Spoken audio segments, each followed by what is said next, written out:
Hello बच्चों, कैसे हो आप सब। आप सब अच्छे होंगे और खूब मन लगाकर पढ़ रहे होंगे। आज हम आपसे बात करेंगे कि आप कहाँ देख कैसे देखते हो, और आपको जब अंधेरा होता है तो दिखाई नहीं देता है, रोशनी आती है तो आपको दिखाई देता है। तो बच्चों आप बताओ कि रोशनी जो है हमारे लिए कितनी ज़रूरी है। तो जो ये रोशनी है या प्रकाश है ये हमारे लिए बहुत इम्पोर्टेंट है, बहुत ही ज़रूरी है, क्योंकि हम अंधेरे में कुछ भी नहीं देख सकते हैं। हम जो है जब लाइट होती है, रोशनी होती है, तो हमें कितना अच्छा लगता है और कितना साफ और सब कुछ स्पष्ट दिखाई देता है। तो आज हम जो पाठ पढ़ेंगे, पाठ 11, वो है प्रकाश, छायाएं एवं परावर्तन। तो बच्चों जो लाइट है उसका महत्व बताएंगे कि लाइट हमारे लिए कितनी आवश्यक है। और हम जैसे हम अपने परिचित को कैसे देखते हैं। अगर अंधेरे में आपका कोई भी परिचित बैठा हो तो आपको देख पहचानना मुश्किल हो जाता है, और जब लाइट आती है तो आपको उनको देखकर, और वो आपको देखते हैं तो आपको कितना अच्छा लगता है। जो ये प्रकाश है बच्चों, ये प्रकाश जो है वो, जो लाइट होती है ना वो डायरेक्ट होती है। डायरेक्ट, अब जैसे हमारे पास कुछ लाइट्स ऐसी हैं जो कि जिनकी हमें भुगतान नहीं करना पड़ता है। जैसे आप अपने घर में लाइट का इस्तेमाल करते हो तो आपको बिल देना पड़ता है। ऐसे ही कुछ नेचुरल लाइट्स हैं। वो कौन सी हैं? वो है सूर्य, चांद, तारे। ये जो है ये नेचुरल लाइट्स हैं। अब दिन में सूर्य की रोशनी जब धरती पर पड़ती है तो कितना अच्छा लगता है हमें कि आज सूर्य कितना अच्छा चमक रहा है। सर्दियों में तो बच्चों खास तौर पे हमें बहुत ही अच्छा लगता है कि आज सूरज निकला है, और उसकी तेज धूप और तेज रोशनी हमें कितनी अच्छी लगती है। जब गर्मियाँ होती हैं तो गर्मियों में सूर्य का तेज जो है वो हमारे को थोड़ा सा वो लगता है कि कितनी गर्म तपिश फेंक रहा है, इस तरह से। तो जो चांद तारे हैं इनकी जो रोशनी है वो हमें रात में कितनी अच्छी लगती है धरती पर पड़ती हुई। तो बच्चों आओ शुरू करते हैं कक्षा 6 का पाठ 11, प्रकाश, छाएं एवं परावर्तन। हम अपने चारों ओर अनेक प्रकार की रंग बिरंगी वस्तुएं देखते हैं। स्कूल जाते समय हम अनेक वस्तुएं जैसे कारें, बसें, साइकिलें, वृक्ष, जंतु तथा कभी कभी कुछ पुष्प देखते हैं। आपके विचार से हम इन वस्तुओं को कैसे देखते हैं? तो बच्चों अगर आपसे पूछा जाता है कई बारी कि आप, जैसे हमने ये इसमें बात करी है कि आज जब आप स्कूल जा रहे हो तो आप वहाँ पे रास्ते में आपको कारें भी दिखती हैं, बस भी दिखती है, साइकिल, वृक्ष, ऐसे फूल, पेड़ पौधे लगे हुए दिखाई देते हैं। तो हम बच्चों से पूछते हैं कि तुम इनको कैसे देखते हो? तो बच्चे बोलते हैं हम इनको अपनी आंखों से देखते हैं। आंखों से तो बच्चों आप लोग देखते ही हो।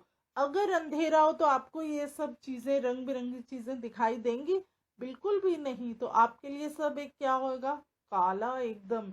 वो आपको अच्छा नहीं लगेगा।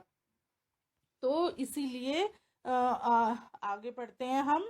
रात्रि के समय जब पूर्ण अंधकार हो तब इन्हीं स्थानों के बारे में विचार कीजिए। आप क्या देखेंगे?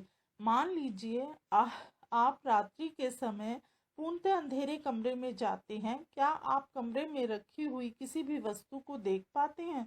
हाँ, तो ये बिल्कुल ठीक बात है। जब आप अंधेरे में बैठे होते हो तो आपको कुछ भी दिखाई नहीं देता है, सब कुछ काला काला ही दिखाई देता है। लेकिन जब आप कोई टॉर्च अथवा मोमबत्ती जलाते हैं तो उस कमरे में रखी हुई वस्तुओं को देख सकते हैं। क्या ऐसा नहीं है? बिना प्रकाश के वस्तुओं को नहीं देख सकते। प्रकाश वस्तुओं को देखने में हमारी सहायता करता है। बच्चों जब जैसे आप अंधेरे में, हमने पढ़ा कि अंधेरे में बैठे होते तो हमें सब कुछ काला काला नजर आता है। हमें कुछ भी नहीं पता होता कि हमारे आसपास मेज है, पंखा है, या कोई वस्तु है या कोई व्यक्ति है, हमें नहीं दिखाई देता। जब हम कमरे में टॉर्च जला लेते हैं या मोमबत्ती जलाते हैं तो हमें पता लगता है कि हमारे आसपास क्या क्या है। टॉर्च का बल्ब एक ऐसी वस्तु है जो स्वयं प्रकाश देता है। सूर्य आकाश में एक ऐसा पिंड है जो पृथ्वी को प्रकाशित करता है। दिन के समय हम इसी प्रकाश में वस्तुओं को देखते हैं। जो वस्तुएं सूर्य की तरह स्वयं प्रकाश का उत्सर्जन करती हैं उन्हें दीप्त पिंड कहते हैं। तो बच्चों, जो टॉर्च का बल्ब होता है वो स्वयं एक प्रकाश देता है। बच्चों, आपको पता है जो लाइट है ना, हमारी जो रोशनी है, सूर्य की रोशनी भी सीधी पृथ्वी पर पड़ती है और आप कभी टॉर्च जलाओगे तो उसकी रोशनी भी बिल्कुल सीधी आती है। तो ये सब जो है हमारे जैसे दिन में जो सूर्य का प्रकाश है वो हमारी पृथ्वी को क्या करता है, प्रकाशित करता है। तो कुर्सी, चित्र अथवा जूते जैसी वस्तुओं के बारे में आप क्या कहेंगे? इन्हें आप तभी देख सकते हैं जब प्रकाश एक दीप्त वस्तु जैसे सूर्य, टॉर्च अथवा विद्युत का प्रकाश से इन वस्तुओं पर पड़ता है, तब हमारी आंखों की ओर आता है। तो बच्चों, जैसे हम ये पढ़ रहे हैं कि कुर्सी पड़ी है, मेज पड़ा है, बहुत सारी ऐसी चीज़ें हैं। तो जब ये रखी हुई होती हैं और इनके ऊपर लाइट पड़ती है तभी आपको पता लगता है कि हमारे सामने क्या है। तो जो सूर्य का प्रकाश भी एक हमारी डायरेक्ट दिन में आता है, फिर टॉर्च है तो टॉर्च भी, और उसके बाद जो क्या होता है, विद्युत का प्रकाश। विद्युत का प्रकाश कैसे, किसी को बोलते हैं बच्चों? विद्युत का प्रकाश बोलते हैं जैसे जो आपके घर में इलेक्ट्रिसिटी आ रही है वो ट्यूब में आती है, बल्ब में आती है, उसको हम जब ट्यूब या बल्ब जलाते हैं अपने घर में तो उसको हम विद्युत का प्रकाश बोलते हैं। समझ आया बच्चों? अब आगे है पारदर्शी, अपारदर्शी तथा पारभासी वस्तुएं।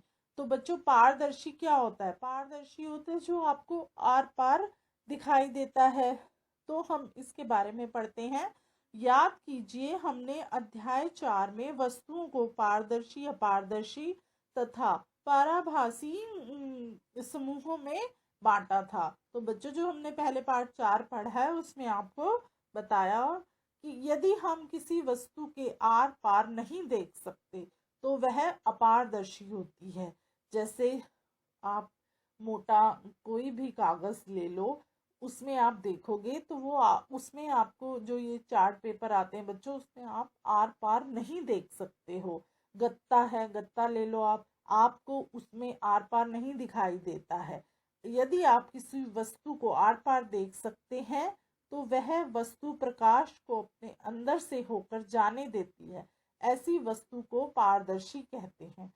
तो बच्चों, जो पारदर्शी वस्तुएं होती हैं वो प्रकाश की रोशनी उनमें आर पार होती है। जैसे कोई भी एक प्लेन आप पतला सा कागज ले लो या कपड़ा ले लो जो वाइट रंग का, तो उसमें मलमल का जो कपड़ा होगा उसमें से जो है आप आर पार देख सकते हो। तो वो जिसमें हम आर पार देख सकते हैं तो हम उनको पारदर्शी कहते हैं। कुछ वस्तुओं से आर पार देख सकते हो परंतु बहुत स्पष्ट नहीं, ऐसी वस्तुओं को पारभासी कहते हैं। तो बच्चों, कुछ वस्तुएं ऐसी होती हैं जिनमें हम आर पार थोड़ा बहुत देख सकते हैं लेकिन हमें स्पष्ट नहीं होता है कि वहाँ क्या लिखा हुआ है या वहाँ पर क्या चीज़ है या वो कौन सा व्यक्ति है। तो वो उसको हम क्या कहते हैं? पारभासी। जो अब आगे है क्रियाकलाप। अपने चारों ओर देखिए और दैनिक जीवन की जितनी अधिक से अधिक वस्तुएं एकत्रित कर सकते हैं कीजिए। जैसे रबड़, plastic, scale, pen, pencil, notebook, कागज की शीट, अनुरेखन कागज तथा कपड़े के टुकड़े। इन सभी वस्तुओं के आर पार किसी दूर रखी हुई वस्तु को देखने का प्रयास कीजिए। तो बच्चों, क्या बताया जा रहा है इसमें? ये एक क्रियाकलाप को बच्चों हम बोलते हैं प्रैक्टिकल। जैसे आप कुछ भी चीज़ें हैं जो खुद भी आप कर सकते हैं। अब आप बच्चे बड़े हैं तो आप कुछ चीज़ों को प्रैक्टिकली खुद कीजिए। जैसे आपके चारों ओर डेली आपकी दिनचर्या में कुछ बहुत सी चीज़ें होती हैं जो आपके आसपास हमेशा रहती हैं। कौन सी होती हैं वो? आपके पास रबड़ होता है, पेंसिल होती है, स्केल होता है, नोटबुक होती है, जो आपकी कॉपी है, किताब है। इसके साथ साथ आपके पास बहुत सी चीज़ें होती हैं, वो आपके आसपास रहती हैं। तो ये जो चीज़ें आपके आसपास रहती हैं, इन सभी को थोड़ी सी दूरी पर रख कर इनको देखने का प्रयास कीजिए। तो इसके बाद क्या करेंगे आप, कि आप क्या दूरी रखी हुई वस्तु से आने वाला प्रकाश इन वस्तुओं के आर पार चलकर आपकी आंखों तक पहुंच पाता है। तो बच्चों, ये जो आप प्रैक्टिकल कर रहे हो, इसमें क्या दिखाई दे रहा है? इसमें आपको एक बच्चा दिखाई दे रहा है जिसके हाथ में एक कागज है, वो उसके आर पार देखने की कोशिश कर रहा है। तो ये अब आप देख सकते हो कि आर पार चलकर आपकी आंखों तक पहुंच पाता है या नहीं। बहुत दूर रखा हुआ कुछ भी चीज जो है वो आपकी आंखों पर पहुंच रही है या नहीं। तो आप ये समझ गए होंगे बच्चों, आपको ये समझ में आया होगा। ये हमने आपको जो प्रैक्टिकल भी बच्चों करके बताया है, वस्तुओं का यह देखना, ये आपने किया परीक्षण, तो इससे आपको समझ में आ जाएगा। तो हमारा ये जो पृष्ठ है ये खत्म हुआ। अब हम अगले पृष्ठ पर आते हैं। अगले पृष्ठ पर एक तालिका बनी हुई है। इस तालिका में बच्चों क्या लिखा हुआ है? इस तालिका में है वस्तु या पदार्थ। आपको कॉलम बनाने हैं। जो पहला कॉलम है उसमें ऊपर लिखना है वस्तु एवं पदार्थ। दूसरे कॉलम पे लिखना है वस्तु के पार देखना संभव, पूर्णतः, आंशिक, बिल्कुल नहीं। और टिप्पणी, टिप्पणी मतलब कि क्यों नहीं देख सकते आप। फिर क्या है? अपारदर्शी, पारदर्शी, पारभासी वस्तु। तो अब बच्चों समझ में आया। हम पहले एक लेते हैं पेंसिल। तो बच्चों आप बताओ, जो पेंसिल है, पेंसिल से आप आर पार देख सकते हैं? वस्तु के पार देखना संभव। तो इसमें क्या आ जाएगा? हम पेंसिल के आर पार, पेंसिल के आर पार तो बच्चों कुछ भी नहीं आप देख सकते। पेंसिल तो बिल्कुल सीधी होती है, तो उसमें तो कुछ भी नहीं है। तो क्या आ जाएगा? पेंसिल हमारी कौन सी वस्तु आएगी बच्चों? तो अपारदर्शी, पारदर्शी या पारभासी वस्तु। तो इसमें हम क्या लिखेंगे? इसमें हम लिखेंगे इसमें तो बच्चों आप जो पेंसिल है इसका तो हम कुछ भी नहीं लिख सकते हैं, क्योंकि पेंसिल तो बिल्कुल सीधी खड़ी होती है, उसके पीछे का, साइड का हमें सब नजर आता है। जो रबड़ की गेंद है, रबड़ की गेंद हमें रबड़ की गेंद से भी देखना हमारे लिए बहुत मुश्किल होता है। तो इसको हम क्या बोलेंगे? पारभासी वस्तु। लिखने के कागज की शीट, जो लिखने के कागज की शीट होती है, इसको हम क्या बोलेंगे? लिखने के कागज की शीट क्या है हमारा? इससे लिखने, इसमें हम इसमें हमें बाहर देखना संभव होता है और ये हमारी पारदर्शी होती है। अपने सारणी के अनुसार लिखिए। हम देखते हैं किसी वस्तु अथवा पदार्थ का पारदर्शी, पारदर्शी अथवा पारभासी होना इस पर निर्भर करता है कि वह वस्तु अपने अंदर से होकर प्रकाश को पूर्णतः, आंशिक रूप से अथवा बिल्कुल नहीं गुजरने देती। तो बच्चों 11.1 में आपने देखा सारणी में कि कितनी वस्तु या पदार्थ ऐसे हैं जो अपारदर्शी, पारदर्शी और पाराभासी होने पर निर्भर करते हैं। अब आगे 11.2, इसमें क्या आएगा बच्चों? छाया, छायाएं वास्तव में क्या होती हैं? अब ये भी एक प्रैक्टिकल क्रियाकलाप। अब प्रत्येक अपारदर्शी वस्तु को धूप में जमीन से कुछ ऊंचाई पर एक एक करके पकड़िए। धरती पर आप क्या देखते हैं? आप जानते हैं कि धरती पर बने ये गहरे काले धब्बे वस्तुओं की छाया के कारण है। कभी कभी आप वस्तु की छाया देखकर वस्तु को पहचान सकते हैं। ये बहुत ही अच्छी बात है बच्चों। जैसे कि आपके पास क्या है कि आप धरती पर कुछ भी धूप में खड़े हैं और आप कोई भी कॉपी या किताब की उसको थोड़ा सा ऊंचाई पर रखो तो आपको नीचे वैसे ही बुक या आपकी कॉपी बनी हुई नजर आती है, तो आप उसको पहचान लेते हो आराम से कि यह क्या चीज की छाया है। कई बार कोई व्यक्ति या वस्तु भी होती है, व्यक्ति या कोई वस्तु होती है तो उसको भी आप पहचान सकते हैं। मैदान में कागज की एक शीट बिछाइए। किसी सामान्य जानकार अपारदर्शी वस्तु को किसी ऊंचाई पर अ, अ, हाथ में इस प्रकार पकड़िए कि उसकी छाया जमीन पर बिछी कागज की शीट पर पड़े। अब आप वस्तु को पकड़ते हुए हो तो उस समय अपने किसी मित्र से छाया की बाहरी रेखा खींचने के लिए कहिए।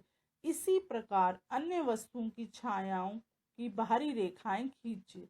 अब अपने कुछ अन्य मित्रों से छायाओं के बाहरी रेखाएं देखकर वस्तुओं को पहचानने के लिए कहिए। तो बच्चों इसमें आपको क्या करना है, मैदान पर एक शीट बिछानी है और उस पर किसी भी अपारदर्शी या वस्तु को किसी ऊंचाई पर, मतलब जैसे आपने वहां पर एक शीट बिछा दी और फिर अपनी एक भी वस्तु को पकड़ लिया और उसकी छाया जो है वो शीट पर, कागज की जो आपने शीट बिछाई है उस पर देख रहे हो कि पड़ रही है। जब वो पड़ रही है तो आप उस वस्तु को पकड़े हुए हैं और उस समय आपका कोई मित्र को बोलो कि इसके चारों तरफ आप एक रेखा खींचे और फिर आपने क्या करना है, और उसके जो भी वस्तुएं हैं उसके छायाओं पर जो है आपने रेखाएं खींचनी है। अब अपने अन्य कुछ मित्राओं को जो आपके और भी दोस्त वहां पर हैं उनको बोलो कि छायाओं के बाहरी रेखाएं देखकर वस्तुओं को पहचानने की कोशिश करें। तो वो कितनी पहचान कर सकते हैं? क्या आप अपनी छाया किसी अंधेरे कमरे में अथवा रात्रि में जब कोई प्रकाश नहीं होता देखते हैं? क्या आपको उस समय भी कोई छाया दिखाई देती है? जब कमरे में प्रकाश स्रोत के अतिरिक्त अन्य कुछ नहीं होता, ऐसा प्रतीत होता है कि छाया देखने के लिए हमें कोई प्रकाश स्रोत तथा प्रकाश के पथ में कोई अपारदर्शी वस्तु चाहिए। क्या इसके अतिरिक्त कोई अन्य वस्तु भी चाहिए? तो बच्चों क्या होता है कि जब आप किसी भी, आपने अगर अपनी छाया को देखना है तो आप किसी अंधेरे कमरे में जहाँ पे लाइट नहीं है, रात का टाइम है और आप खड़े हो जाते हो तो आपको कोई छाया दिखाई देती है? क्योंकि जब कमरे में अगर लाइट नहीं है और मोमबत्ती नहीं है, टॉर्च नहीं है, तब क्या करते हो? तब ऐसा होता है, तब आपको अपनी छाया दिखाई देती है। तो बच्चों तब हमें छाया देखने के लिए हमें कुछ ना कुछ तो प्रकाश की ज़रूरत होती है। तो आप क्या करते हो, कोई टॉर्च जला लेते हो, मोमबत्ती जला लेते हो, तो उसके पास खड़े होगे तो उसकी छाया जो है अन्य आपको दिखाई देगी। आगे है क्रियाकलाप 3। तो क्रियाकलाप में क्या है आगे? यह एक ऐसा क्रियाकलाप है जिसे आपको अंधेरे में करना होगा। शाम होते ही अपने कुछ मित्रों के साथ एक टॉर्च तथा गत्ते की एक बड़ी शीट लेकर किसी खुले मैदान में जाइए। टॉर्च को जमीन के समीप ले जाकर ऊपर की ओर इस तरह से जलाएं जिससे टॉर्च का प्रकाश आपके मित्र के चेहरे पर पड़े।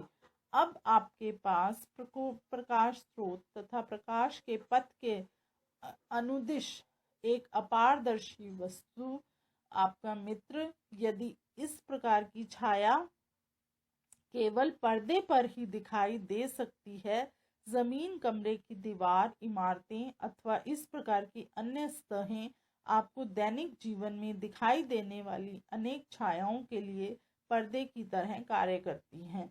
तो बच्चों आप ये जो पृष्ठ पर चित्र देख रहे हो, इसमें आपको क्या दिखाई दे रहा है? इसमें आपको 3 बच्चे दिखाई दे रहे हैं। वो 3 बच्चे क्या कर रहे हैं? वो 3 बच्चे, जो एक बच्चा है वो सबसे पीछे खड़ा है और उसने क्या है कि उसने गत्ता पकड़ा हुआ है, और जो बीच में है वो सीधा खड़ा है। जो आगे वाला बच्चा है उसके हाथ में टॉर्च है। तो वो जब अंधेरे में शाम में आप बाहर जाते हो, वो टॉर्च जलाते हो, तो वो जो बच्चे का प्रकाश है वो किस पर पड़ रहा है? वो गत्ते पर पड़ रहा है। तो बच्चों, आपको समझ में आया कि ये छाया का जो प्रकाश है वो कैसे हो रहा है। अ, अम,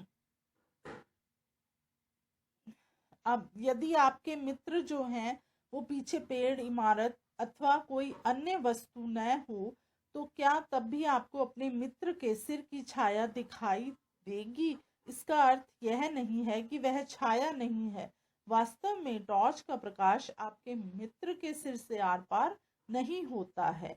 तो बच्चों, अब ये जो है आपने वो जो आगे वाला बच्चा है जब टॉर्च लगा रहा है, तो वो टॉर्च जो है वो आर पार नहीं जा रही है, वो सिर्फ उसकी छाया को गत्ते पर प्रदर्शित कर रही है। अब किसी अन्य मित्र से कहें कि गत्ते की शीट को आपके मित्र के पीछे पकड़े।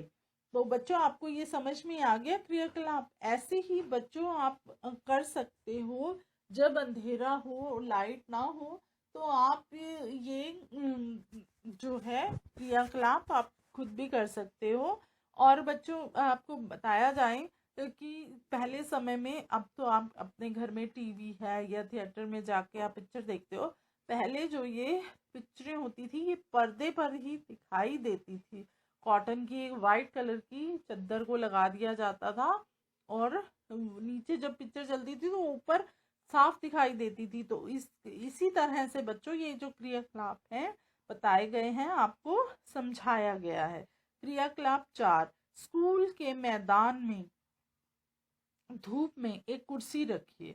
अब आपने क्या करना है? स्कूल का जो आपका ग्राउंड है वहां पर धूप में आपने एक चेयर को या कुर्सी को रखना है, और आप कुर्सी की छाया से क्या अवलोकन करते हैं? आपको बच्चों क्या पता लगेगा? आप देख सकते हैं, आगे पढ़ते हैं। क्या छाया में से कुर्सी की सही आकृति का ज्ञान होता है? यदि आप कुर्सी को थोड़ा सा घुमा दें तो कुर्सी की छाया की आकृति में किस प्रकार का परिवर्तन होता है? तो बच्चों, क्या है इसमें कि आपने स्कूल में क्या करना है कि कुर्सी को रख देना है धूप में, और फिर उस कुर्सी की जो आकृति है उसका ज्ञान कैसे करोगे? आप उसको थोड़ा थोड़ा घुमा कर देखोगे और उसकी छाया देखोगे कि उसमें क्या क्या जो है परिवर्तन हो रहा है। एक पतली नोटबुक लेकर उसकी छाया को देखिए। फिर आपने क्या करना है? एक पतली सी कॉपी लेनी है और उसकी छाया देखनी है कि वो किस तरह की है। इसके पश्चात एक आयताकार डिब्बा लीजिए और उसकी छाया देखिए। क्या दोनों छायाएं समान आकृति की प्रतीत होती हैं? तो फिर बच्चों, आपको देखना है कि ये जितनी भी आकृतियां आपने करी हैं, जैसे नोटबुक किया है, आयताकार डिब्बा लिया है, उन सब की छाया आपने बतानी है कि वो किस तरह की हैं। विभिन्न रंगों के पुष्प अथवा अन्य वस्तुएं लेकर उनकी छायाओं का अवलोकन कीजिए। अब क्या है, आप तरह तरह के फूल ले सकते हैं या और भी कई सारी चीजें होती हैं, तो उनकी छाया को आपने देखना है कि वो कैसे प्रतीत होती हैं। उदाहरण के लिए लाल गुलाब अथवा पीला गुलाब ले सकते हैं। आप बच्चों लाल रंग का गुलाब ले सकते हैं, पीले रंग का ले सकते हैं, जो आपके आसपास हो। जब वस्तुओं के रंग भिन्न भिन्न होते हैं तो क्या उनकी छायाओं के रंग भी भिन्न भिन्न दिखाई पड़ते हैं? ये बहुत ही अच्छा है कि अब जैसे अब आपने कॉपी रखी, डिब्बा रखा, वो तो आपको समझ में आ गया कि वो आयताकार थे। तो अब अगर आप अलग अलग रंग की वस्तुओं की छायाएं देखोगे तो क्या वो भी अलग अलग रंग की होंगी? ये तो बहुत ही रोचक बात है। तो बच्चों, आप बता सकते हैं? तो वो जो छाया है बच्चों, वो सबकी अलग अलग होगी। एक लंबा बॉक्स तो छाया का जो रंग होता है वो एक ही होता है। छाया का आपको रंग अलग अलग नहीं दिखेगा कि लाल गुलाब है तो उसकी छाया लाल रंग की होगी, ऐसा नहीं है। एक लंबा बॉक्स लीजिए तथा पृथ्वी पर बनी उसकी छाया को ध्यान से देखिए। जब आप बॉक्स को इधर उधर गति कराते हैं तो उस समय आप छाया के आकार में होने वाले परिवर्तन को देख सकते हैं। बॉक्स की छाया कब सबसे छोटी बनती है? तब जब आप बॉक्स के बड़े फलक को सूर्य के सामने रखते हैं अथवा जब आप छोटे फलक को सूर्य के सामने रखते हैं। आइए इस लंबे बॉक्स का प्रयोग सरल कैमरा में बनाने के लिए करें। तो बच्चों, आपको समझ में आया कि एक बॉक्स ले लो और उस पर आप देखो कि उसकी छाया कब छोटी और कब बड़ी हो रही है, कि आप सूर्य की रोशनी में कब उसको ले जाते हैं तो वो कितना बड़ा होता है, कैसे होता है, ये आप बहुत ही अच्छे तरीके से कर सकते हैं। अब आपको हमने ये सरल कैमरा बताया तो हम इसका आगे बताते हैं। सरल कैमरा कैसे करना है आपको। 11.3 सूची छिद्र कैमरा।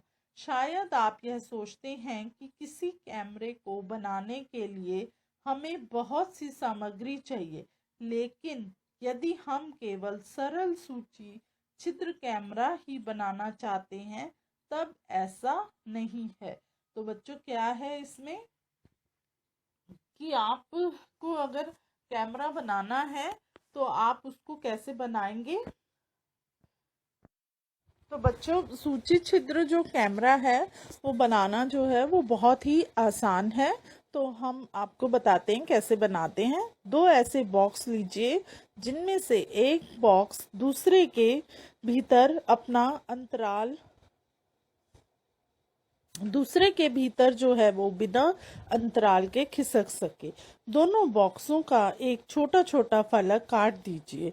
बड़ा बॉक्स लेकर इसके दूसरे छोटे फलक के बीचों बीच एक छोटा छिद्र बनाइए। तो बच्चों, आप समझ रहे हैं, आपको 2 डिब्बे लेने हैं। उन डिब्बों को आपको क्या करना है, जो डिब्बे ऐसे लेने हैं जो ज़्यादा गैप के ना हो और वो एक दूसरे के अंदर जो है चले जाएं। और दोनों बॉक्स जो हैं आपने उनको क्या करना है, उनका एक एक फलक जो है आगे का जो हिस्सा है वो काट देना है। आपको बच्चों चित्र भी दिखाए गए हैं, उन चित्रों की भी आप मदद ले सकते हो कि कैसे। पहले आपने देखा है जो ए चित्र है उसमें कैसे डिब्बे दिखाया, फिर बी में और फिर सी में वो कैसे बड़ा डिब्बा है और उसके अंदर कैसे छोटा डिब्बा आराम से जा रहा है। आपने उसके हिस्से को काट दिया तो फिर एक एक फलक को काट दो और फिर जो है कि वो, ताकि एक दूसरे के अंदर वो डिब्बा चला जाए। और बीचों बीच एक छोटा सा छेद बनाया। तो बच्चों, आप देख रहे हो छेद भी आपको बने हुए दिखाई दे रहे हैं। इसी प्रकार छोटे बॉक्स के दूसरे छोटे फलक पर एक वर्गाकार आकृति जिसकी भुजा लगभग 5 सेंटीमीटर से 6 सेंटीमीटर हो काटिए। तो बच्चों, आपको क्या करना है, जो दूसरा छोटा बॉक्स का जो दूसरा हिस्सा है उस पर एक वर्गाकार आकृति जिसकी भुजा की लगभग लंबाई क्या है बच्चों, 5 सेंटीमीटर और 6 सेंटीमीटर हो। और फिर इसको जो है आपने क्या करना है आगे, इस कटे भाग पर ट्रेसिंग पेपर वो होता है बच्चों जिसमें हम आर पार देख लेते हैं, उसको हम ट्रेसिंग पेपर बोलते हैं।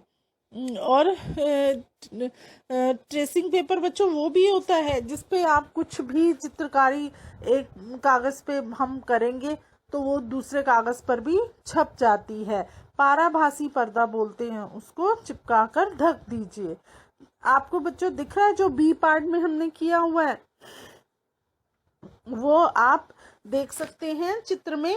फिर उसके बाद बच्चों क्या करना है, छोटे बॉक्स को बड़े बॉक्स में इस प्रकार खिसकाइए कि छोटे बॉक्स का पाराभासी ट्रेसिंग पेपर वाला पर्दा है वो बड़े बॉक्स के भीतर हो।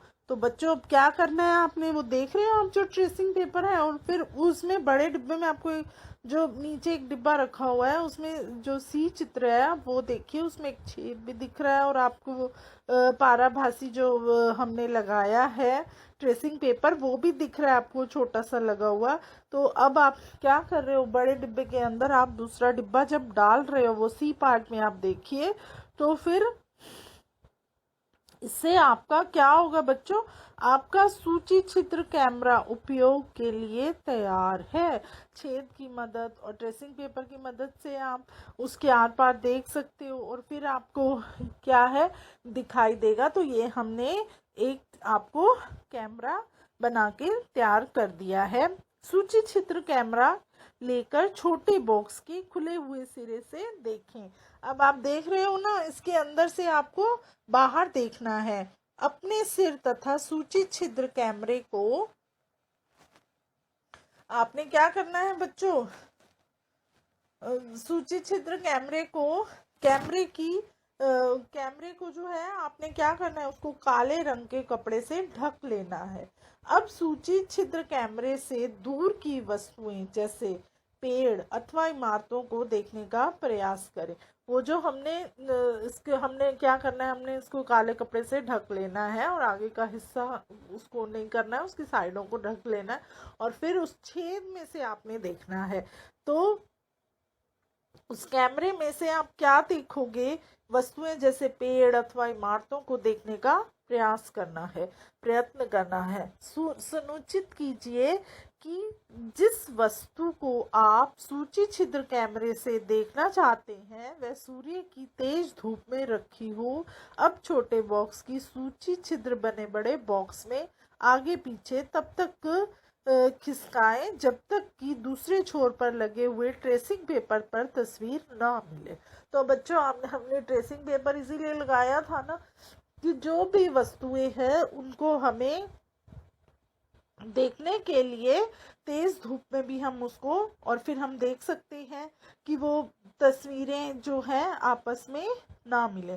क्या सूची छिद्र कैमरे के प्रतिबिंब अपनी छायाओं से भिन्न है? सूची छिद्र कैमरे से सूर्य के तीव्र प्रकाश में सड़क पर गतिमान वाहनों एवं व्यक्तियों को देखें। क्या कैमरे के द्वारा देखे गए चित्र दूसरी ओर की वस्तुओं के रंगों को दर्शाते हैं? क्या प्रतिबिंब सीधे हैं अथवा उल्टे? आश्चर्य। तो बच्चों क्या है कि आप उसमें देख रहे हो, आपको हमने पहले भी बताया था कि जो छाया होती है वो एक ही रंग की होती है, पर अब वो क्या कह रहे हैं कि आप इसमें जो छिद्र में से आप देख रहे हो तो वो उसमें छायाओं के प्रतिबिंब वो होते हैं। जैसे कि आप देख रहे हो किसी व्यक्ति को, तो वो व्यक्ति का ही प्रतिबिंब दिखाई दे रहा है, वो कुछ और तो नहीं बन गया है ऐसे। पर जो रंग होते हैं बच्चों वो एक ही रंग को दर्शाता है, अलग अलग रंग नहीं दर्शाए जाते हैं। आइए अब अपने सूची छिद्र कैमरे में से सूर्य का प्रतिबिंब बनाएं। इसके लिए हमें थोड़ी सी भिन्न भिन्न व्यवस्था चाहिए। अब आपको क्या करना है, सूर्य का प्रतिबिंब बनाना है, तो उसके लिए आपको थोड़ा सा अपने को चेंज करना पड़ेगा। हमें गत्ते की एक बड़ी शीट चाहिए। आपने अब क्या लेना है, गत्ते की शीट लेनी है, और शीट को सूर्य की तरह इस तरह पकड़ें कि उसकी छाया साफ क्षेत्र में बने। अब आपको क्या करना है, उस गत्ते की शीट को सूर्य की तरफ रखना है और इस तरह पकड़ना है कि उसकी छाया जो है वो बिल्कुल साफ जगह पर बने, मतलब वहां पर कोई और चीज की छाया ना आए। क्या आप सूर्य का वृत्ताकार प्रतिबिंब गत्ते की शीट की छाया के मध्य में देखते हैं? तो आप अब क्या, जो सूर्य होता है उसका वृत्ताकार, मतलब सूर्य की जो वो प्रतिबिंब हमें दिखाई देता है वो क्या होता है, पूरा गोल। अपनी जगह से सूर्य ग्रहण के समय सूर्य का सूची छिद्र प्रतिबिंब देखिए। अब आपको ग्रहण लगता है बच्चों को पता है सूर्य क्या होता है, वो काले रंग का हो जाता है। पहले लाल होता है, फिर एकदम वो काले रंग में आ जाता है और अंधेरा हो जाता है। तो अभी हमारे यहाँ कुछ समय पहले पूर्ण सूर्य ग्रहण था, तो उसमें भी आप बच्चों देखा होगा आपने कि किस तरह से ग्रहण में अंधेरा हो गया था। सूर्य ग्रहण से पहले सूची छिद्र तथा पर्दे को इस तरह सुव्यवस्थित करें कि सूर्य का प्रतिबिंब पर्दे पर साफ बने। सूर्य ग्रहण आरंभ होने पर सूर्य का प्रतिबिंब देखें। आप अवलोकन करेंगे कि ग्रहण प्रारंभ होने पर सूर्य के प्रतिबिंब का एक भाग धीरे धीरे काला होता है। हमें सूर्य को सीधे कदापि नहीं देखना चाहिए, ये हमारी आंखों के लिए अत्यंत हानिकारक हो सकता है। तो बच्चों क्या है कि जब भी ग्रहण लगता है ना, तो आप सबको पता है कि सबको बोला जाता है कि जब ग्रहण लगा हो तो अपने घर के अंदर रहना चाहिए, बाहर नहीं आना चाहिए। और साथ ही नग्न आंखों से, मतलब खुली आंखों से आपको सूर्य ग्रहण को नहीं देखना चाहिए, जिससे कि आंखों की रोशनी को नुकसान पहुंचता है। या तो वो बोलते हैं दूरबीन से देखो या चश्मा लगाकर उसको देखो। तो हमें कभी भी सूर्य ग्रहण को सीधे नहीं देखना चाहिए। प्रकृति में भी एक रोचक सूची छिद्र कैमरा है। कभी कभी हम ऐसे वृक्ष के नीचे से गुजरते हैं जिसमें ढेरों पत्तियां होती हैं, तब हमें उस पेड़ के नीचे सूर्य के प्रकाश के धब्बे दिखाई देते हैं। तो बच्चों ये चित्र जो है, आकृति आपको पृष्ठ पर है 11.6, इसमें आप देख सकते हो कि कैसे कई बार आप पार्क में होते हो तो वहां पर आप देख सकते हो, या सड़क के किनारे भी जो पेड़ लगे होते हैं खूब घने होते हैं, पर उनमें भी थोड़ा थोड़ा गैप होता है। तो वो उनका उसमें से जो सूर्य की रोशनी है नीचे पड़ती है, तो वो किस तरह से दिखाई देती है आप बच्चों चित्र में देख रहे हो।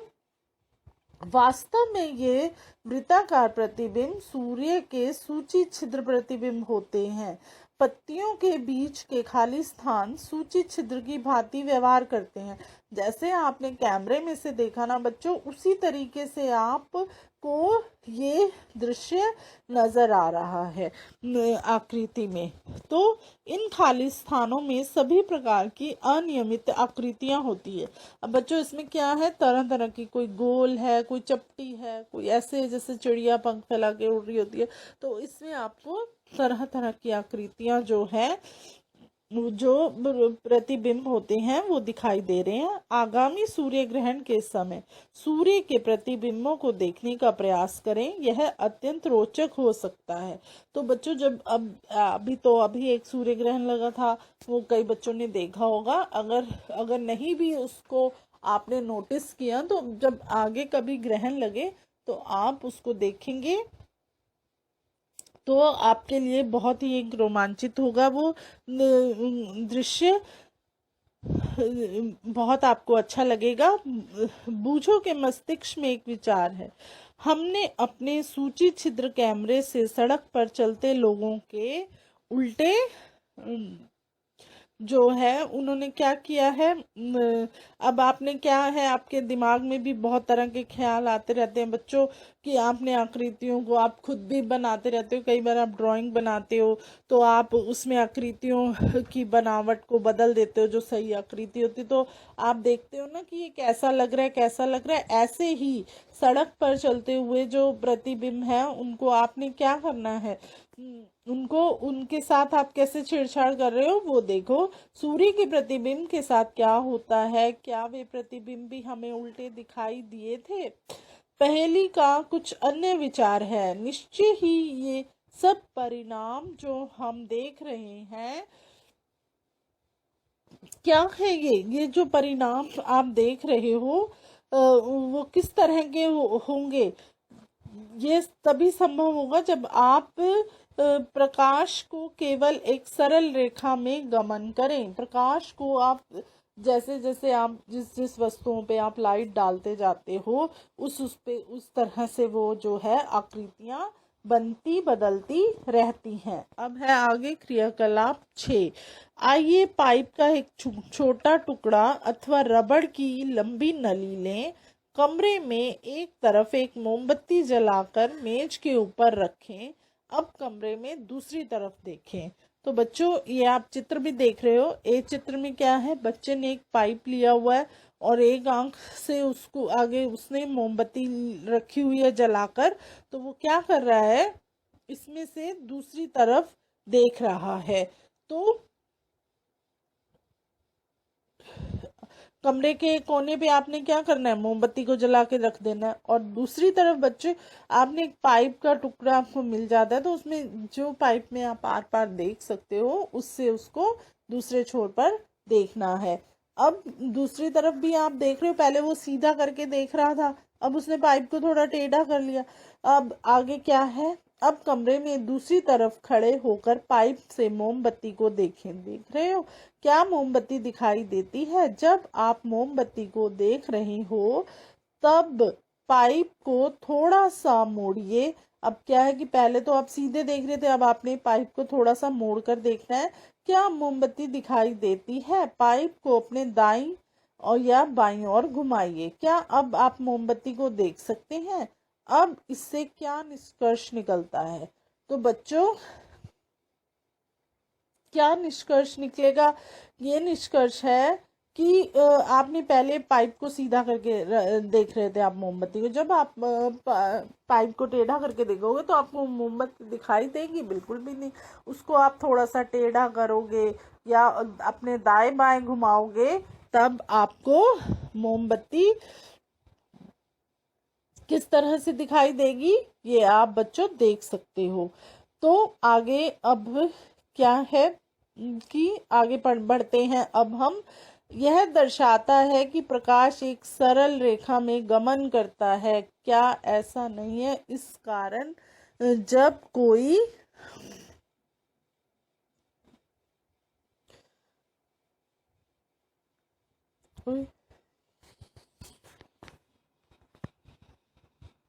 तो बच्चों क्या है, जब कोई भी एक सरल रेखा में गमन करता है तो ऐसा क्या होता है, इस कारण जब कोई अपारदर्शी वस्तु इसे रोकती है तो उस वस्तु की छाया नहीं बनती है। जब आप सीधे पाइप में से देख रहे थे तो आपको उसकी छाया दिखाई दे रही होगी पीछे पड़ती हुई, जब आपने उसको वो कर लिया कि उसको टेढ़ा करके देखा या दाएं बाएं किया तो उसकी आपको छाया जो है वो नहीं दिखाई देगी। अब 11.4 दर्पण तथा प्रावर्तन। दर्पण क्या होता है बच्चों, हमारा जो शीशा होता है हम उसको क्या बोलते हैं, दर्पण। हम सभी घर पर दर्पणों का प्रयोग करते हैं। आप सबके घर में जो है वो शीशे लगे होंगे। आप दर्पण में अपने चेहरे को देखते हैं, जो आप देखते हैं वह दर्पण में आपके चेहरे का प्रावर्तन होता है। तो प्रावर्तन क्या होता है बच्चों, आप जब शीशे के आगे खड़े हो, आप अपने आप को देख रहे हो तो शीशे में क्या दिखाई देता है, तो शीशे में आपका ही प्रतिबिंब दिखाई देता है, हम उसको क्या बोलते हैं, प्रावर्तन। हम दर्पण के सामने रखी हुई वस्तुओं का प्रावर्तन भी दर्पण में देखते हैं। कभी कभी हम झील अथवा तालाब के पानी में, पेड़ों, इमारतों तथा अन्य वस्तुओं का प्रावर्तन भी देखते हैं। बच्चों क्या है, एक तो आप शीशे में ही अपने आप को देख सकते हो, दूसरा कई बार आप जब नदी के किनारे खड़े हैं या किसी झील के किनारे खड़े हैं तो वहाँ पर भी आप अगर उसमें झांकते हैं, उसमें देखते हैं, तो वहाँ भी आप जल में भी अपने प्रतिबिंब को, अपने आप को देख सकते हो, तो उसको प्रावर्तन कहते हैं। और कई बार जो पेड़ों पर भी क्या होता है, इमारतों पर, ऐसी जगह, बहुत सी जगह होती है जहाँ पर आप अपना परावर्तन या अपना प्रतिबिंब जो है वो देख सकते हो। तो बच्चों ये हमारा, अब हम क्रियाकलाप 7 करेंगे। अब इसमें भी अब बच्चों आपको बताया जाएगा कि कैसे आप अपना वो देख रहे हैं। यह क्रियाकलाप रात्रि के समय अथवा एक अंधेरे कमरे में किया जाना चाहिए। अपने किसी मित्र से कहिए कि वह एक हाथ में दर्पण लेकर आए, कमरे के कोने में खड़ा हो जाए, एक हाथ में टॉर्च लेकर आप कमरे के दूसरे कोने में खड़े हो जाएं। टॉर्च के कांच को अपनी उंगलियों से ढक लीजिए तथा टॉर्च को जलाएं। तो बच्चों अब इसमें क्या बताया जा रहा है कि आप अपने मित्र 2 मित्र ले लो, आप हो जाओ, और एक मित्र के हाथ में जो है वो दर्पण दे दो, और एक मित्र के हाथ में टॉर्च लेकर वो दोनों एक कमरे के कोने में खड़े हो जाएं। जो टॉर्च के कांच को क्या करना है, अपनी उंगलियों से ढक लेना है, तथा फिर उसको बाद अपने अपने टॉर्च जलाई, एक हाथ से टॉर्च जलाई, दूसरे हाथ को टॉर्च के शीशे पर रख लिया। और फिर क्या हुआ बच्चों, आप क्या देखोगे, किरण पुंज प्राप्त करने के लिए अपनी उंगलियों के बीच में कुछ जगह छोड़े। अब आपने थोड़ी हल्की सी जगह छोड़कर और फिर देखना है प्रकाश पुंज को, आपने उस पे देखने के लिए अपनी उंगलियों में से थोड़ा गैप रखना है, और फिर उस आपके मित्र के द्वारा पकड़े हुए दर्पण पर डालिए। और फिर आप जो सामने आपका मित्र खड़ा है जिसके हाथ में दर्पण है, उसमें आपने देखना है, क्या आप दूसरी तरफ प्रकाश का धब्बा देखते हैं।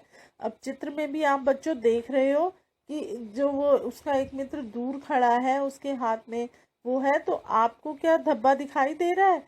तो बच्चों हमें वो जो धब्बा है वो बिल्कुल स्पष्ट दिखाई दे रहा है।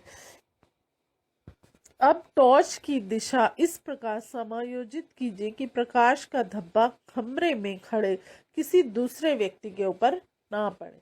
अब आपने एक और मित्र को एक कोने में खड़ा किया हुआ था, क्या उस पर वो प्रकाश का धब्बा जो है वो दिखाई दे रहा है।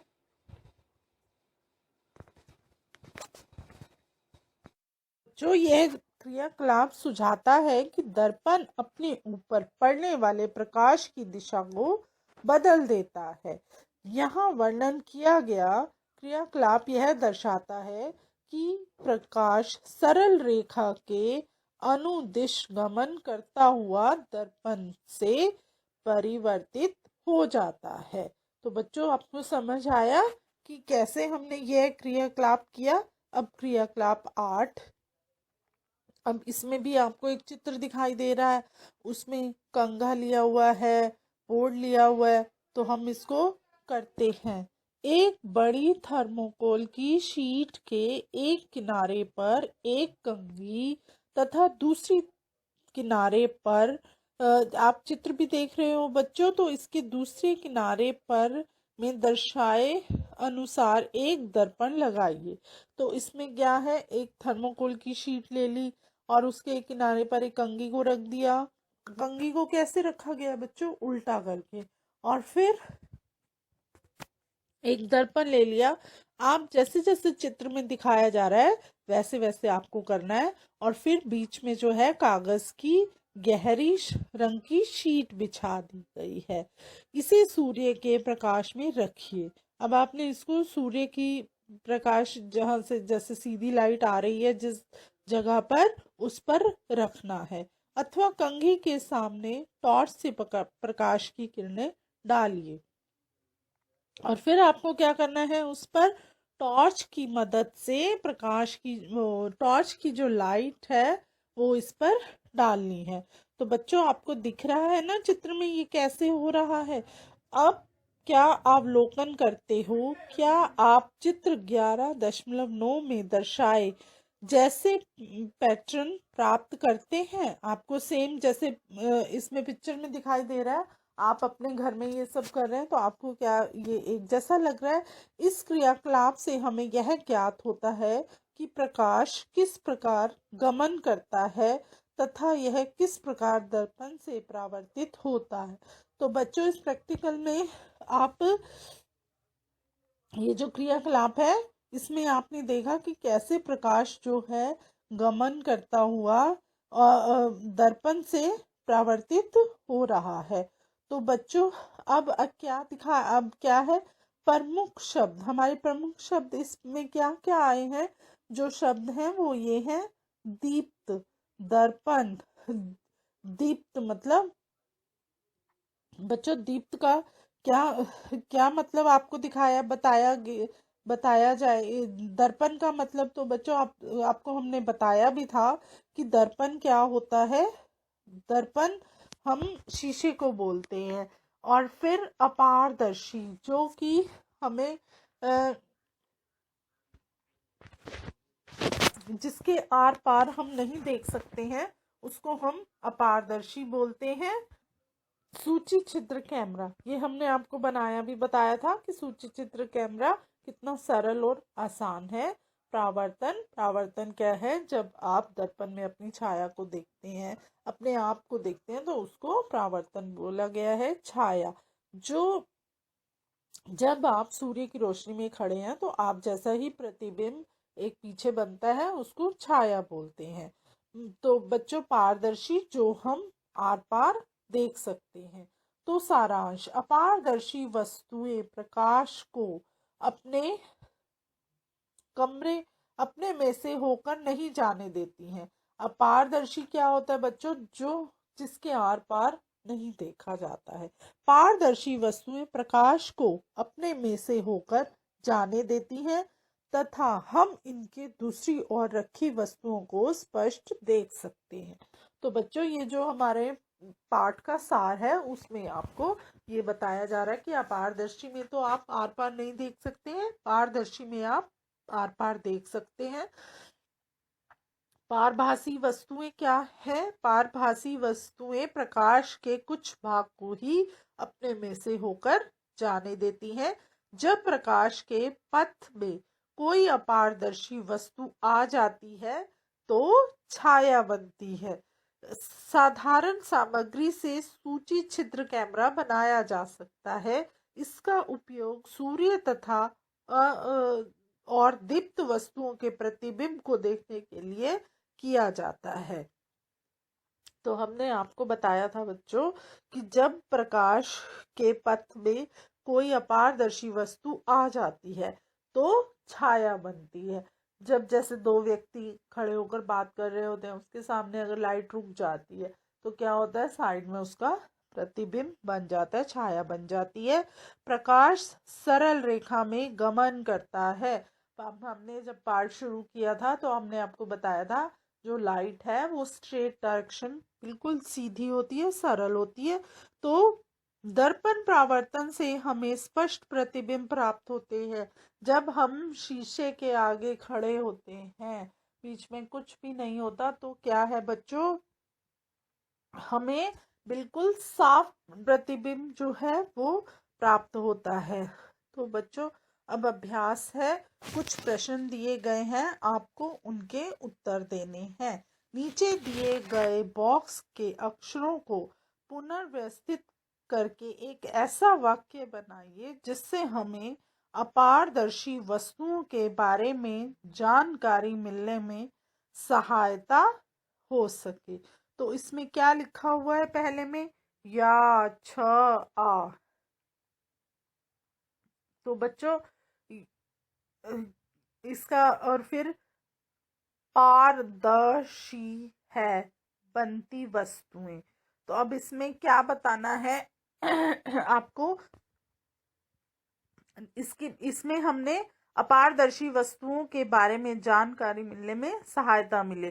तो क्या इन शब्दों को हम करेंगे तो हमें जो है वो सही वाक्य बनाना है। तो सही क्या आएगा इसमें? छाया वस्तुएं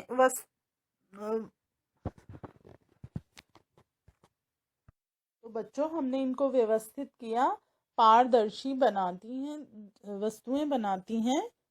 छाया की जो है वो पारदर्शी वस्तुएं बनाती हैं।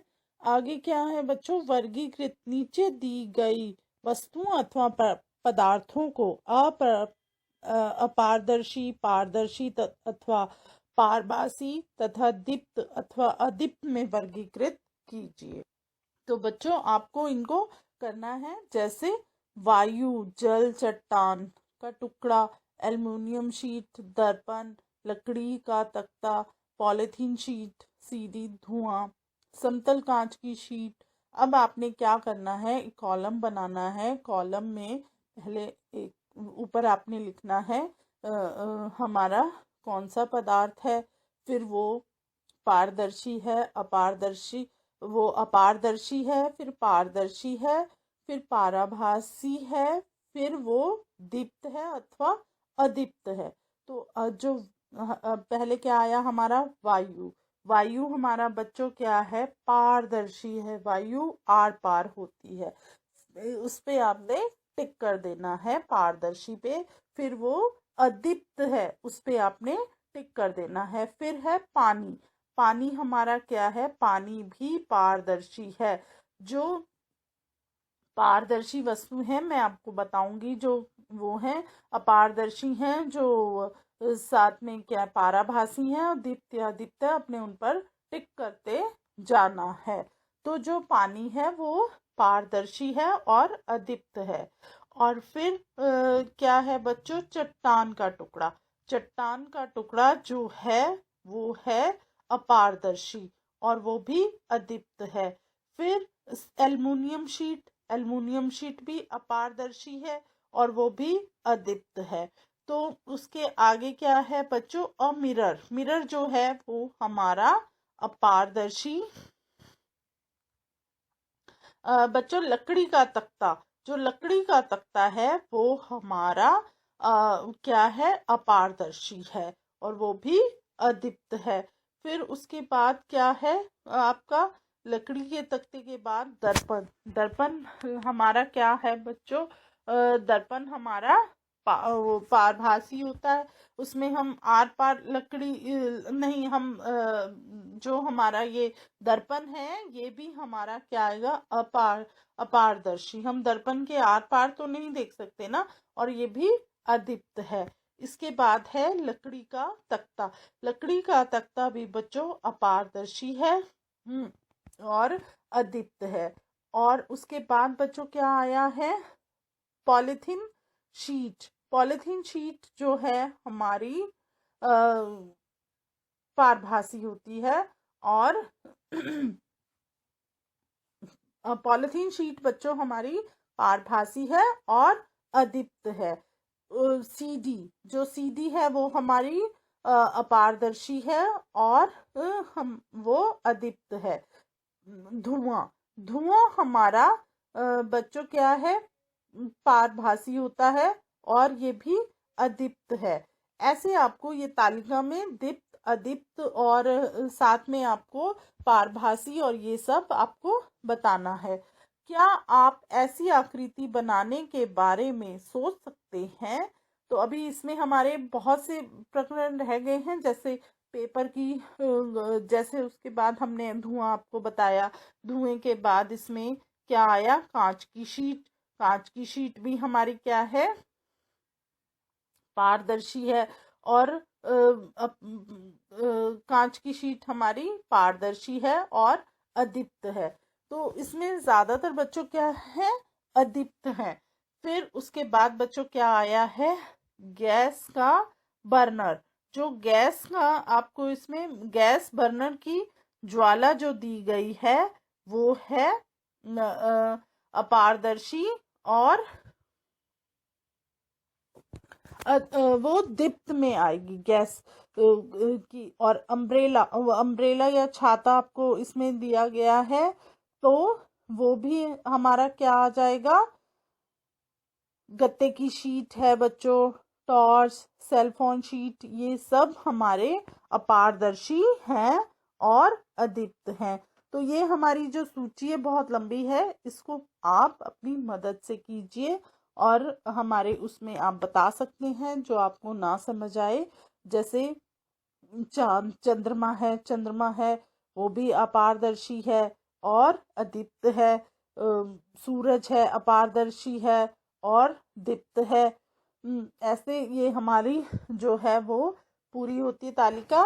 क्या आप ऐसी आकृति बनाने के बारे में सोच सकते हैं जो एक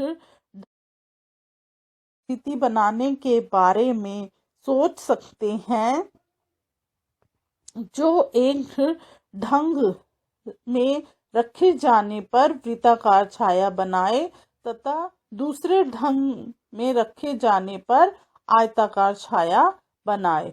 तो बच्चों आपको इसमें बनाना है एक चित्र और जिसकी मदद से आप देख सकते हैं कि वो कैसे वृत्ताकार बनेगा। किसी अंधेरे कमरे में यदि आप अपने चेहरे के सामने कोई दर्पण रखें तो क्या आप दर्पण में अपना परावर्तन देख सकते हैं? तो बच्चों क्या है कि आप किसी अगर अंधेरे कमरे में रखेंगे तो हम नहीं, पूरी तरह से अंधेरे कमरे में कोई छवि नहीं बनेगी, क्योंकि कमरे में कोई प्रकाश नहीं है, इसलिए प्रकाश का कोई प्रतिबिंब नहीं होता और कोई छवि नहीं बनेगी। तो बच्चों जब तक हमें थोड़ी सी भी लाइट मिलती है तब हमारा प्रतिबिंब जो है वो बनता है। तो आगे आप देखिए बच्चों, प्रस्तावित परियोजनाएं एवं कार्यकलाप, दर्पण का खेल, अपने मित्रों ABCD की एक पंक्ति बनाइए जो एक रेखा में खड़े हों। अब किसी एक अन्य मित्र को उसके सामने एक हाथ में दर्पण लेकर इस तरह खड़ा कीजिए कि दर्पण का पृष्ठ मित्रों की ओर हो। अब प्रत्येक मित्र से यह कहा जा सकता है कि इस दर्पण में उन्हें कौन दिखाई दे रहा है, A, B, C अथवा D। यदि A दर्पण में B को देखा जा सकता है, तब क्या B भी दर्पण में A को देख सकता है? तो बच्चों ये एक क्रियाकलाप है। आपने इसमें एक मिरर लेकर या दर्पण जिसको वो शीशा बोलते हैं वो लेकर खड़ा करना है और फिर एक एक करके उनको आपने देखना है। तो आपको यह किस तरह से दिखाई देगा ये आपने करना है। इसमें है दायां बायां। यदि अपने दाएं हाथ में एक कंघा लीजिए और इसे अपने बालों तक ले जाइए। अब स्वयं को दर्पण में देखिए, इसमें आपका जाना पहचाना प्रतिबिंब आप पर मुस्कुरा रहा है। तो बच्चों ऐसे भी हम बोलते हैं ना कि आप जगह बदल बदल कर भी देखिए तो आपको किस तरह के प्रतिबिंब दिखाई देते हैं, वैसे ही करना है। रुकिए, परखिए तथा पता लगाइए कि आपके प्रतिबिंब में कौन सा हाथ कंघे को पकड़े हुए। जब आप शीशे के सामने एक हाथ से कंघा लेके कर रहे होते हैं तो शीशे में जो है आपको अपना उल्टा ही प्रतिबिंब जो है वो दिखाई देता है। जब सूची छिद्र कैमरा उल्टा प्रतिबिंब बनाता हुआ प्रतीत होता है, दर्पण दाएं हाथ को बाएं हाथ तथा बाएं हाथ को दाएं हाथ में बदलता हुआ प्रतीत होता है। इसके विषय में और अधिक हम उच्च कक्षाओं में सीखेंगे। तो बच्चों हमने आपको बताया ना कि आप कंघा लेके जिस हाथ से कर रहे होते तो वो प्रतिबिंब कैसे दिखाई देता है। तो अभी आप जब आप आगे बड़ी क्लास में जाएंगे तब आपको बताया जाएगा ये कैसे होता है। जादुई युक्ति, गणित। आप अब बच्चों इनके साथ साथ आपको चित्र में भी सब कुछ किया करके दिखाया जा रहा है तो आप वो भी देख सकते हैं। गणित के समिति के अध्याय में अपना एक रोचक यंत्र बहुमूर्ति दर्शी बनाया होगा। इसमें प्रकाश के परावर्तन का उपयोग होता है। आइए हम एक और यंत्र पारदर्शी बनाते हैं। इसको क्या बोलते हैं? पेरिस्कोप। इसमें भी प्रकाश के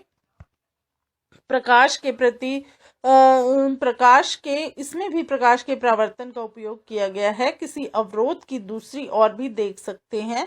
आप एक मित्र को कक्षा के कमरे के प्रवेश द्वार के बाहर गलियारे में एक दर्पण लेकर खड़ा होने के लिए कहें। किसी दूसरे मित्र को भी प्रवेश द्वार के सामने कक्षा के कमरे के बीच में दर्पण लेकर खड़े होने को कहें। अब अपने मित्रों को दर्पण को इस प्रकार समायोजित करने के लिए कहें। कमरे के अंदर खड़े हुए आप गलियारों की दूसरी ओर की वस्तुओं को देख पाते हैं। तो बच्चों आपने देखा इस चित्र में भी दिखाया गया कि कैसे उन्होंने एरो के निशान से बताया है कि आप दर्पण लेकर यहाँ पर खड़े हों और फिर आप इनको देखें। तो आपको ये एक आप बिल्कुल आसानी से पेरिस्कोप बना सकते हैं। तो जितने भी हमने यहाँ पर ये प्रैक्टिकल किए, ये आपके पास ये सब सामान होता है, आप इसकी मदद से आप कर सकते हैं। विचारणीय बातें, अपारदर्शी वस्तुएं छाया बनाती हैं, क्या ऐसा नहीं? है। आप यदि हम कोई पारदर्शी वस्तु धूप में लेकर खड़े हो जाएं तो क्या हमें धरती पर उसकी छाया दिखाई देगी, जिससे हम यह संकेत मिले कि हम हाथ में कुछ पकड़े हुए हैं। तो बच्चों, अगर आपके पास आप ये सब बातें हैं, इन पर आपको विचार करना है और इन पर इनके उत्तर आपको देने हैं। हमने देखा कि अपारदर्शी वस्तुओं के रंगों को बदलने से उनकी छाया के रंग में कोई परिवर्तन नहीं होता।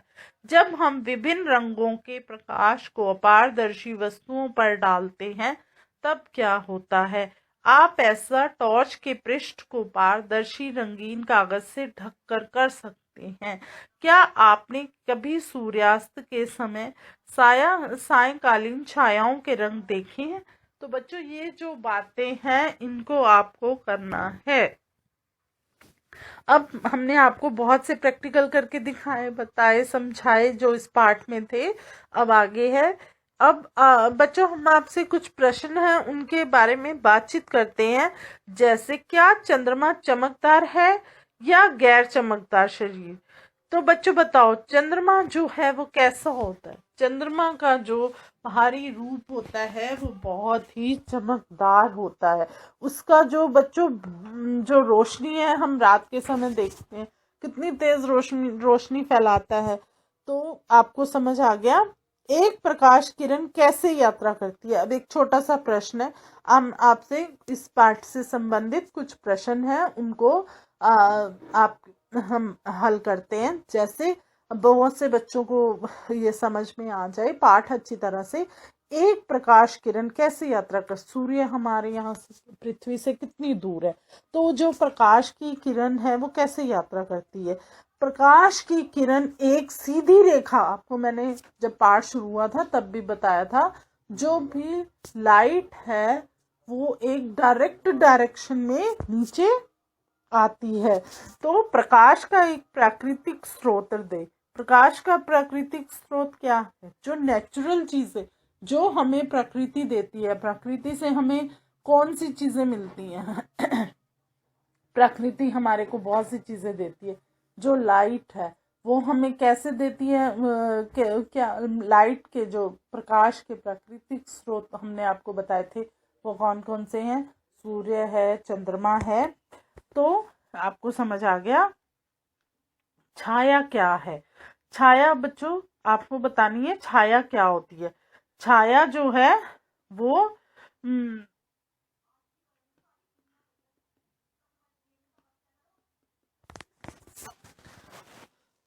छाया एक अपारदर्शी वस्तु के पीछे का अंधेरा स्थान है जहां पर प्रकाश नहीं पहुंचता है।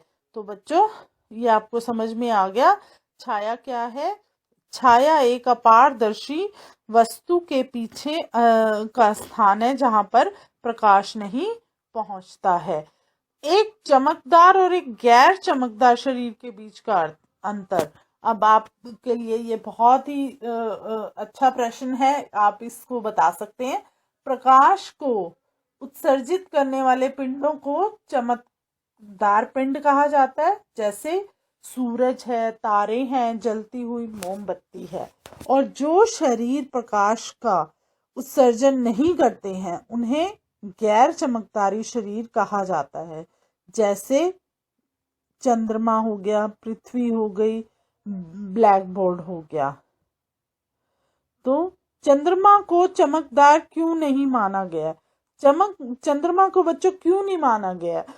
इसका एक कारण है, चंद्रमा गैर चमकदार है क्योंकि यह उस पर पड़ने वाले सूर्य के प्रकाश को प्रतिबिंब करके चमकता है। जब सूर्य जो है वो जब सूर्य छिप जाता है हमारा, तो उसके बाद ही बच्चों जब तो चंद्रमा आता है ना, तो फिर इसका क्या आंसर हो गया कि जब सूर्य की रोशनी बंद होती है तभी चंद्रमा की रोशनी आती है, तो इसीलिए इसको चमकदार नहीं माना गया है। तो बच्चों, आपने कुछ प्रश्नों के माध्यम से भी आपको इस पाठ के बारे में बताया। अब क्या है, रुडयार्ड किपलिंग्स की रचना जस्ट सो स्टोरी, विशेषतः कहानी how the leopard got its spots में उन्होंने धारीदार चित्तीदार दाग धब्बे वाली परछाइयों का वर्णन किया है। यहाँ उस कहानी से एक उदाहरण है जिसमें बहुत सी परछाइयां बताई गई हैं। कभी बहुत दिनों के बाद उन्होंने एक बड़े ऊंचे खोतरे से पूर्ण लंबे वृक्षों के जंगल में परछाइयां को देखा। सशक्ता से कहें तथा देखें कि जंगल आवश्यक इतने छायाकारी होते हैं। लियार्डो ने कहा, यह क्या है, इतना अधिक अंधेरा तब भी प्रकाश के पुंज। तो बच्चों, ये जो पाठ था यह हमारा पूरा हुआ। अब आपने इस पाठ में जो देखा कि कैसे हम प्रकाश के बारे में आपको बताया गया है, तो ये प्रकाश, छाया एवं परावर्तन, यह हमारा पाठ है, पूरा हुआ। तो हम आशा करते हैं आपको पाठ अच्छे से समझ आया होगा। आप सभी बच्चों का बहुत बहुत धन्यवाद।